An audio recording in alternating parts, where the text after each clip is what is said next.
Hi, welcome to Maggie's Kitchen. Today we are going to make super soft dinner roll. By introducing the concept of Japanese TangZhong, the bread is very moist and fluffy without actually making the TangZhong roux. This is a simplified version of my way.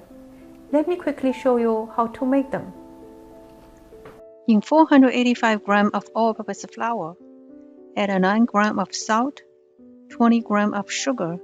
I usually like to add 1 teaspoon of rosemary for extra flavor. Mix a bit. Heat 125 grams of water until you see some bubbles at the bottom. It's about 70 degrees Celsius. Then immediately add to the flour mix. Mix well. Break the big lumps into small pieces.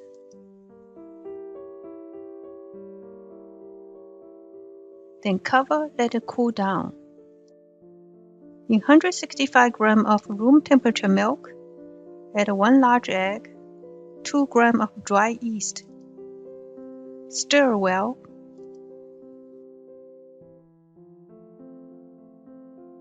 Add to the flour mix.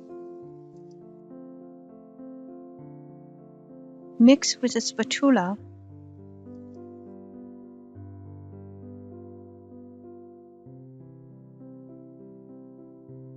Then add 30 ml of olive oil. Mix until no visible dry bits.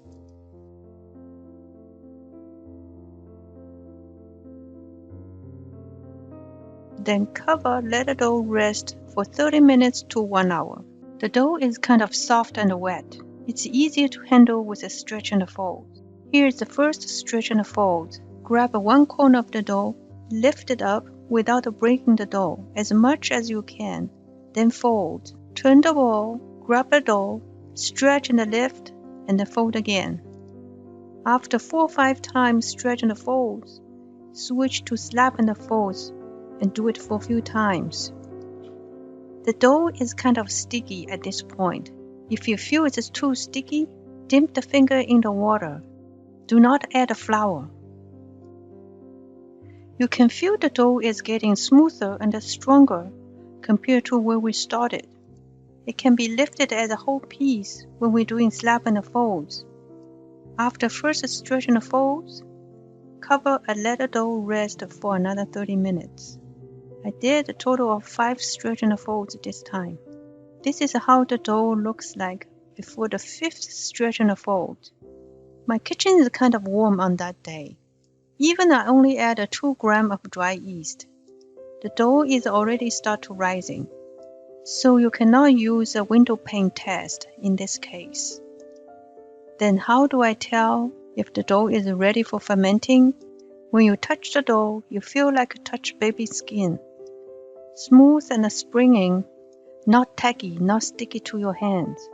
For the first fermentation, I let the dough sit at room temperature until it reaches 1.5 of its original size. Then move it to a fridge for overnight. Next day, take the dough out of the fridge and bring back to the room temperature. I check the dough first. Look at these big bubbles. When I poke with a finger, the dough is very springy. That means the gluten structure is very strong. Take the dough out and divide it into 8 equal pieces.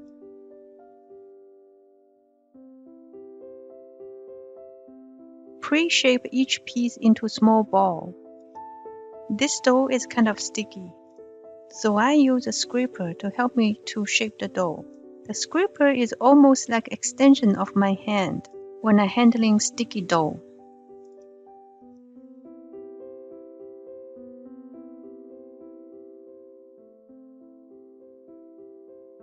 Dust with some flour.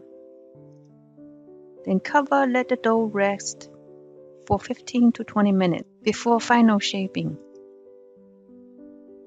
Take 1 piece, flip over, dust some flour on the workbench, but not too much. Otherwise, the dough will run over the place when you roll it. Press and stretch into a rectangular shape.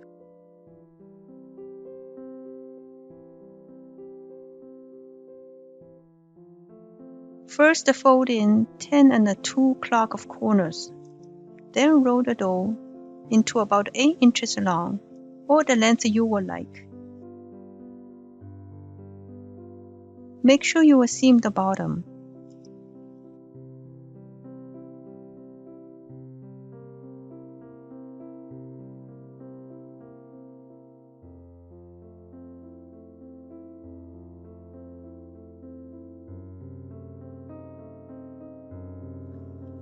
And put the dough seam side down on the baking tray.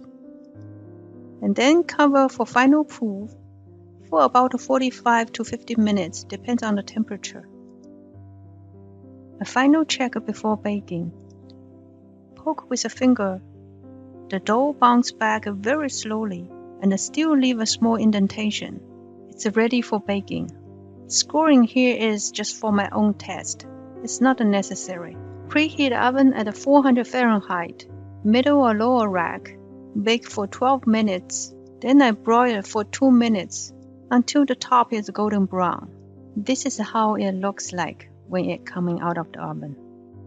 Let's look at the texture inside. It is very moist and spongy and soft.